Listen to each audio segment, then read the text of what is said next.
अस्सलाम वालेकुम students. Previous lecture में हमने स्टार्ट किया था ह्यूमन रिस्पायरेटरी सिस्टम को, और उसमें हमने डिस्कस किया था कि ह्यूमन रिस्पायरेटरी सिस्टम के दो पार्ट्स होते हैं, एयर पासेज और लंग्स।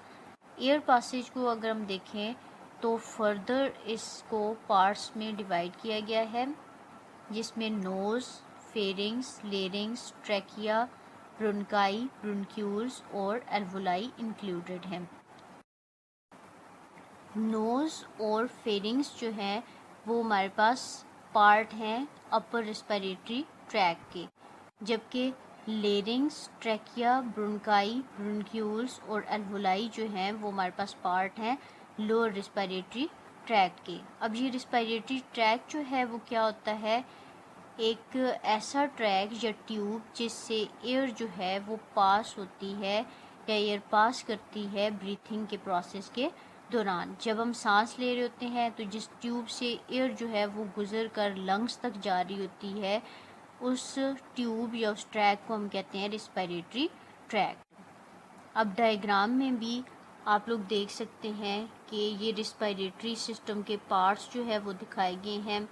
सबसे पहले जो है वो हमारे पास एयर इंटर होती है नोज़ के अंदर, ठीक है। नोज़ की दो ओपनिंग होती हैं जिनको नॉस्ट्रल्स कहते हैं। अब एयर जो है वो नोज़ के अंदर इन नॉस्ट्रल से इंटर होती है। अब नोज़ के अंदर जो है वो कैविटीज़ मौजूद होती हैं, हॉलो स्पेसेस मौजूद होती हैं जिनको नेज़ल कैविटीज़ कहते हैं। अब एयर जो है वो नेज़ल कैविटी से नेक्स्ट जाती है फेरिंग्स तक, फेरिंग्स से फिर लेरिंग्स में, लेरिंग्स से फिर आगे ये जाती है एयर ट्रैकिया तक, ट्रैकिया से फिर ये मूव करके जाती है ब्रोंकाई तक, ब्रोंकाई से फिर ये आगे ब्रोंक्यूल्स में जाती है और ब्रोंक्यूल से फिर एल्वोलाई तक चली जाती है। तो इस तरीके से जो एयर है वो नोज़ से होती हुई लंग्स तक जाती है।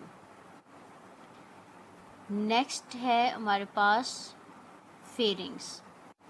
फेरिंग्स जो है उसकी अगर हम स्ट्रक्चर को देखें तो उसकी स्ट्रक्चर जो है वो कोन लाइक स्ट्रक्चर होती है, और इसकी जो लाइनिंग होती है या आउटर सरफेस होती है, उसकी आउटर सरफेस पे जो मेम्ब्रेन मौजूद होती है उसको हम कहते हैं म्यूकस मेम्ब्रेन। ओरल और नेज़ल कैविटीज़ जो हैं वो फेरिंग्स से होती हुई एसोफेगस और लेरिंग्स तक जा रही होती हैं। Pharynx is a part of digestive and respiratory system.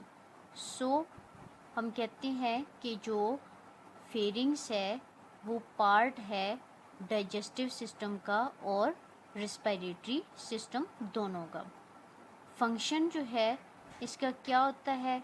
The mucus of pharynx moisten and warm the air and trap dust particles. इसका फंक्शन क्या है कि जब एयर जो है वो बॉडी के अंदर इंटर होती है और नोज़ से होती हुई फेरिंग्स तक पहुंचती है, तो फेरिंग्स का काम क्या होता है कि वो एयर को मॉइस्ट करता है, इसको वार्म करता है, और एयर के अंदर जो डस्ट पार्टिकल्स मौजूद होते हैं उनको रिमूव करने का काम कर रहा होता है फेरिंग्स।